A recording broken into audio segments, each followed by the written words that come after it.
ಕ್ರೀಡೆಯ ಮಹತ್ವ ಅದನ್ನ ತಿಳ್ಕೊಳ್ಳಿಲ್ಲ ಅಂತ ಹೇಳಿದ್ರೆ ನಾವು ಏನನ್ನೋ ಒಂದು ಕಳ್ಕೊಂಡ ಹಾಗೆ. ನಮ್ಮ ದೇಹದಲ್ಲಿ ನೂರಾರು ಅಂಗಗಳು ಅವುಗಳ ಕೆಲಸವನ್ನ ಅವು ಮಾಡ್ತಾ ಇರ್ತವೆ. ನಾವು ಸುಮ್ಮನೆ ಇರ್ತೀವಿ, ಆದ್ರೆ ನಮ್ಮ ದೇಹದ ಒಳಗಡೆ ನೂರಾರು ಸಾವಿರಾರು ಹಾರ್ಮೋನ್ಗಳು ಕ್ರಿಯೇಟ್ ಆಗ್ತಾ ಇರುತ್ತೆ. ಎಲ್ಲ ಅಂಗಗಳು, ಜನನಾಂಗ, ಜೀರ್ಣ ಅಂಗ, ನಮ್ಮ ಮೆದುಳು, ಇವೆಲ್ಲವೂ ಅವುಗಳ ಕೆಲಸ ಅವು ಮಾಡ್ತಾ ಇರ್ತಾವೆ. ಅವುಗಳ ಕೆಲಸದಲ್ಲಿ ವ್ಯತ್ಯಾಸ ಆಯ್ತು ಅಂದ್ರೆ ನಾವು ಆಸ್ಪತ್ರೆಗೆ ಹೋಗ್ತೀವಿ. ಅವಾಗ ಮಾತ್ರೆ ನುಂಗ್ತೀವಿ. ಮಾತ್ರೆ ನುಂಗಿದ್ವಿ ಅಂದ್ರೆ ಏನು? ಅವುಗಳ ಮಾಡೋ ಕೆಲಸ ನಾವು ಮಾಡ್ತೀವಿ. ಇದು ಎಲ್ಲಿವರೆಗೆ ಬಂದಿದೆ ಅಂದ್ರೆ ಈಗ ಹಸಿವಾಗಲಿ ಅಂತ ಹೇಳಿ ಒಂದು ಮಾತ್ರೆ, ಆಮೇಲೆ ಊಟ ಮಾಡಿದ್ದು ಕರಗಲಿ ಅಂತ ಒಂದು ಮಾತ್ರೆ, ಆಮೇಲೆ ರಾತ್ರಿ ನಿದ್ದೆ ಬರಲಿ ಅಂತ ಒಂದು ಮಾತ್ರೆ, ಬೆಳಿಗ್ಗೆ ಸಂಡಾಸ್ ಕ್ಲೀನ್ ಆಗಲಿ ಅಂತ ಒಂದು ಮಾತ್ರೆ. ನಾವು ಮಾತ್ರೆಗಳಿಂದ ಕೆಲಸ ಮಾಡಿಸ್ತಾ ಇದ್ದೀವಿ ಅಂದ್ರೆ ನಮ್ಮ ಒಳಗಡೆ ಅಂಗಗಳು ಸರಿಯಾಗಿಲ್ಲ ಅಂತ. ಹಾಗಿದ್ರೆ ಅಂಗಗಳು ಯಾಕೆ ಕೆಡ್ತವೆ? ಅಂಗಗಳು ನಿಷ್ಕ್ರಿಯ ಯಾಕೆ ಆಗ್ತವೆ ಅಂದ್ರೆ ಆ ಅಂಗಗಳಿಗೆ, ಆ ಸ್ನಾಯುಗಳಿಗೆ ನಾವು ಪ್ರತಿದಿನ ವ್ಯಾಯಾಮವನ್ನ, ಶ್ರಮವನ್ನ ಕೊಡದೇ ಇದ್ದಾಗ. ಈಗ ದನಗಳ ವೈದ್ಯರು ಇದ್ದಾರೆ, ಪಶು ವೈದ್ಯರು ಇದ್ದಾರೆ. ಸಾಕಿದ ಪಶುಗಳಿಗೆ, ಸಾಕಿದ ಕೋಳಿಗಳಿಗೆ ಇಂಜೆಕ್ಷನ್ ಕೊಡ್ತಾರೆ. ಕಾಡಲ್ಲಿರೋ ಪ್ರಾಣಿಗಳಿಗೆ, ಕಾಡಲ್ಲಿರೋ ಹಕ್ಕಿಗಳಿಗೆ, ಕಾಡಲ್ಲಿರೋ ಚಿಟ್ಟೆಗಳಿಗೆ ಔಷಧಿ ಕೊಡೋರು ಯಾರು? ಟ್ರೀಟ್ಮೆಂಟ್ ಕೊಡೋರು ಯಾರು? ಆದ್ರೂ ಅವು ಬಹಳ ಆರೋಗ್ಯಪೂರ್ಣವಾಗಿರ್ತವೆ. ಯಾಕೆ ಅಂದ್ರೆ ದಿನನಿತ್ಯ ಏನು ಕೆಲಸ ಮಾಡಬೇಕು ಅಷ್ಟು ಕೆಲಸ ಮಾಡ್ತವೆ. ಆ ಸ್ನಾಯುಗಳಿಗೆ ಎಷ್ಟು ಕೆಲಸ ಕೊಡಬೇಕು ಅಷ್ಟು ಕೊಡ್ತಿರ್ತವೆ. ಹಾಗಾಗಿ ಅವು ಬೇರೆಯವರ ಮೇಲೆ ಡಿಪೆಂಡ್ ಆಗಿರಲ್ಲ. ಅದೇ ನಾವು ಫಾರಂ ಅಲ್ಲಿ ಸಾಕಿದ ಕೋಳಿಗಳು ಅವನ ಮೇಲೆ ಡಿಪೆಂಡ್ ಆಗಿದಾವೆ, ಕೆಲಸ ಆಗಲ್ಲ. ಕ್ರೀಡೆಯ ಮಹತ್ವ ಇದು. ಕ್ರೀಡೆ ಎಲ್ಲಕ್ಕಿಂತ ಬಹಳ ದೊಡ್ಡ ಸಂಪತ್ತು, ಆರೋಗ್ಯದ ಸಂಪತ್ತು. ನಾವು ಎಲ್ಲವನ್ನ ಬಳಸ್ತೀವಿ, ಅದನ್ನ ಫೋಟೋ ನೋಡ್ಕೊಂಡು ಆಸ್ಪತ್ರೆಯಲ್ಲಿ ಮಲಗ್ತೀವಿ. ನಾವು ಕಟ್ಟಿದ ಮನೆನ ಮೊಬೈಲಲ್ಲಿ ನೋಡ್ತೀವಿ, ಮನೆಯೊಳಗೆ ಇರಲ್ಲ, ನಾವು ಆಸ್ಪತ್ರೆಯಲ್ಲಿ ಮಲಗ್ತೀವಿ. ಹಾಗಾಗಿ ಕ್ರೀಡೆಯಲ್ಲಿ ನಾವು ತೊಡಗಿದ್ರೆ ನಮ್ಮ ದೇಹದ ಎಲ್ಲಾ ಸ್ನಾಯುಗಳು ಮತ್ತೆ ಎಲ್ಲಾ ಅಂಗಗಳು ಅವುಗಳ ಕೆಲಸ ಮಾಡ್ಲಿಕ್ಕೆ ಪ್ರಾರಂಭ ಮಾಡ್ತಾವೆ. ಹಾಗಾಗಿ ಕ್ರೀಡೆ ಆಡಬೇಕು.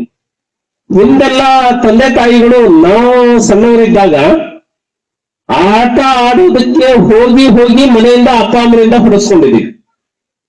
ಹೊಡೆಸ್ಕೊಳ್ಳಾರ್ದೆ ಇಲ್ಲಿ ಕೂತವ್ರು ಯಾರು ಕೂಡ ಬೆಳೆದಿಲ್ಲ ಅಂತ ಹೇಳಿ ನಾನು ಭಾವಿಸ್ತೇನೆ.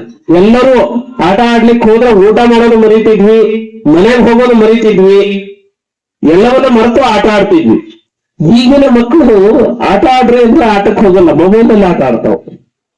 ನಾನು ನನ್ನ ಮಕ್ಕಳಿಗೆ ಹೇಳ್ತಿರ್ತೀನಿ, ಹೋಗಿರ್ಲಿ ಗ್ರೌಂಡಿಗೆ, ಬಿದ್ದು ಗಾಯ ಮಾಡ್ಕೊಂಡು ಬರ್ರಲ್ಲ ಅಂತ ಹೇಳ್ತಿರ್ತೀನಿ ನನ್ನ ಮಕ್ಕಳಿಗೆ.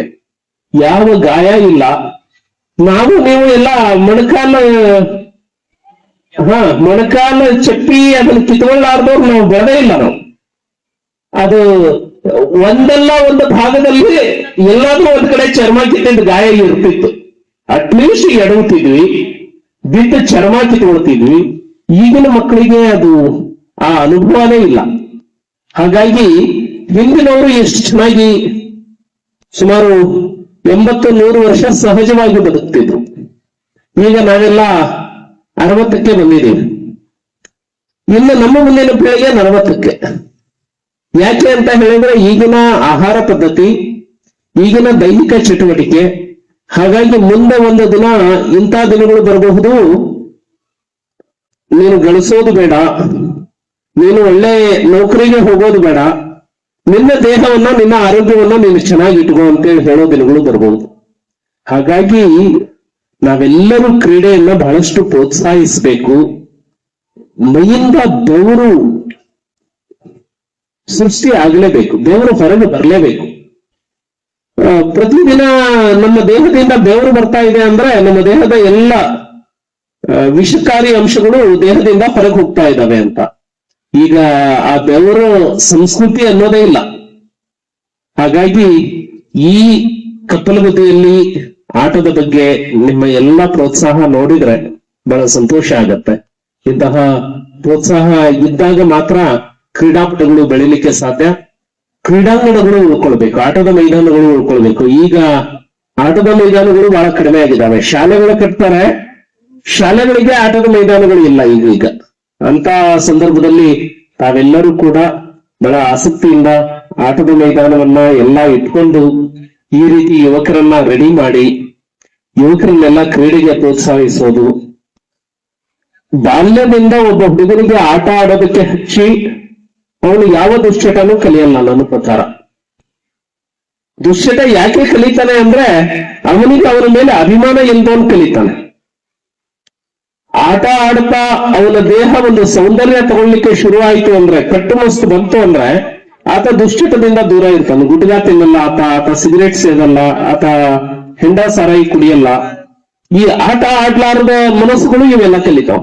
ನಾವ್ ಯಾಕೆ ದುಶ್ಚಟ ಕಲೀಲಿಲ್ಲ? ನಾವು ಬೀಡಿ ಸಿಗರೇಟ್ ಸೇದ್ಲಿಲ್ಲ, ನಾವು ಸಾರಾಯಿ ಕುಡಿಲಿಲ್ಲ ಯಾಕೆ? ನಾವು ಗುಟ್ಕಾ ತಿನ್ಲಿಲ್ಲ ಯಾಕೆ ಅಂದ್ರೆ ನಾವು ಇದರಲ್ಲಿ ತೊಡಗಿಸ್ಕೊಂಡಿದ್ದೇವೆ, ಆಟ ಆಡ್ತಾ ಬೆಳೆದಿದ್ದು. ಹಾಗಾಗಿ ತಂದೆ ತಾಯಿಗಳು ಮಕ್ಕಳಿಗೆ ಮಾಡಬೇಕಾದ ಬಹಳ ಮುಖ್ಯವಾದ ಕೆಲಸ ಅಂದ್ರೆ ಅಟ್ಲೀಸ್ಟ್ ದಿನಕ್ಕೆ 1 ಗಂಟೆ ಮಕ್ಕಳನ್ನ ಆಟ ಆಡಿಸ್ಬೇಕು. ಮಕ್ಕಳು ಬೆಳಬೇಕು, ಈ ಮಣ್ಣಿನ ಜೊತೆಗೆ ಈ ಮಣ್ಣು ಚರ್ಮಕ್ಕೆ ತಾಕಬೇಕು. ಸಣ್ಣ ಪುಟ್ಟ ಗಾಯಗಳು ಆಗಬೇಕು. ಮತ್ತೆ ಸಣ್ಣ ಪುಟ್ಟ ಗಾಯ ಆಗಲಿಲ್ಲ ಅಂದ್ರೆ ಬದುಕಲ್ಲಿ ದೊಡ್ಡ ಗಾಯನ ಹೆಂಗೆ ಎದುರಿಸ್ತಾನ ಅವನು. ಸಣ್ಣ ಪುಟ್ಟ ಗಾಯಗಳನ್ನ ನಿರೋಧಿಸುವಂತಹ, ತಡೆದುಕೊಳ್ಳುವಂತಹ ಮನಸ್ಥಿತಿ ಒಂದಾಗಬೇಕು. ಹಾಗಾಗಿ ಕ್ರೀಡಾಪಟುಗಳು ನೋಡಿ, ಗಾಯ ಇಲ್ಲದ ಆಟಗಳು ಯಾವೂ ಇಲ್ಲ. ಈಗ ಎಲ್ಲ ಆಡೋರು ಗಾಯ ಇಲ್ಲದ ಆಟನೇ ಆಡ್ತವೆ. ನಾವು ಮರಕೋತಿ, ಲಗೋರಿ, ಕುಂಟಾಬಿಲ್ಲೆ, ಆಮೇಲೆ ಮಲೆನಾಡಿನಲ್ಲಿ ದನಗಳನ್ನ ಬೆದರಿಸೋದು ಇದೆಯಲ್ಲ, ಅವನ್ನೂ ನಾವು ಆಡ್ತಿದ್ವಿ. ನಾವು ಕೈಯಲ್ಲಿ 2 ಕೋಲ್ ಹಿಡ್ಕೊಳ್ಳೋದು, ಅದು ಎತ್ತಿನ ಕೊಂಬಿದ್ದಾಗೆ ನಾವು ಓಡೋದು ಹುಡುಗರ ಮಧ್ಯದಲ್ಲಿ. ಅದನ್ನ ಹಿಡಿತಿದ್ರು, ಬಿಡ್ತಿದ್ವಿ, ಮಾಡ್ತಿದ್ವಿ. ಆ ಬಾಲ್ಯನೇ ಬಹಳ ಚೆನ್ನಾಗಿತ್ತು. ಹಾಗಾಗಿ ಅವಾಗ ಇಂಥ ಗ್ರೌಂಡ್ಗಳು ಇರ್ತಿರ್ಲಿಲ್ಲ. ನೀವೆಲ್ಲ ಆಡುವಾಗೆಲ್ಲ ಕಲ್ಲೇ ಇತ್ತು, ಈಗೆಲ್ಲ ಗ್ರೌಂಡ್ ಇದು ಒಳ್ಳೇದು ಸಿಕ್ಕಿದೆ. ಸೊ ಇದು ಸುಮ್ಮನೆ ಒಂದು ಸಾರಿ ನಮ್ಮ ಖುಷಿಗೆ ಸ್ಪರ್ಧೆ ಏರ್ಪಡಿಸ್ತೀವಿ ಅಷ್ಟೇ. ಅದ್ರಲ್ಲಿ ಗೆಲ್ಲಬಹುದು, ಸೋಲ್ಬಹುದು. ಗೆಲ್ಲೋದು ಸೋಲೋದು ಮುಖ್ಯ ಅಲ್ಲೇ ಅಲ್ಲ ನನ್ನ ಪ್ರಕಾರ.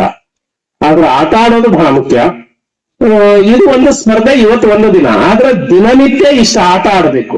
ದಿನನಿತ್ಯ ಇಷ್ಟು ಆಟ ಆಡಿದ್ರೆ ಮಲಗಿದ ತಕ್ಷಣ ನಿದ್ದೆ ಬರುತ್ತೆ. ಮಲಗಿದ ತಕ್ಷಣ ನಿದ್ದೆ ಬಂತು ಅಂದ್ರೆ ಬೆಳಿಗ್ಗೆ ಬೇಗ ಎಚ್ಚರ ಆಗತ್ತೆ. ಎಚ್ಚರ ಆಯ್ತು ಅಂದ್ರೆ ಮತ್ತೆ ಕ್ರಿಯಾಶೀಲವಾಗಿರ್ತಾನೆ.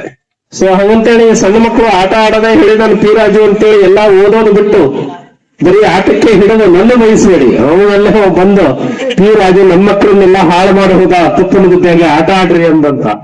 ಆಟದ ಜೊತೆಗೆ ಓದು ಬಹಳ ಮುಖ್ಯ. ಸೊ ನಿಮ್ಮೆಲ್ಲರಿಗೂ ಒಳ್ಳೇದಾಗ್ಲಿ ಅಂತ ಹೇಳ್ತಾ ನಿಮ್ಮೆಲ್ಲರಿಗೆ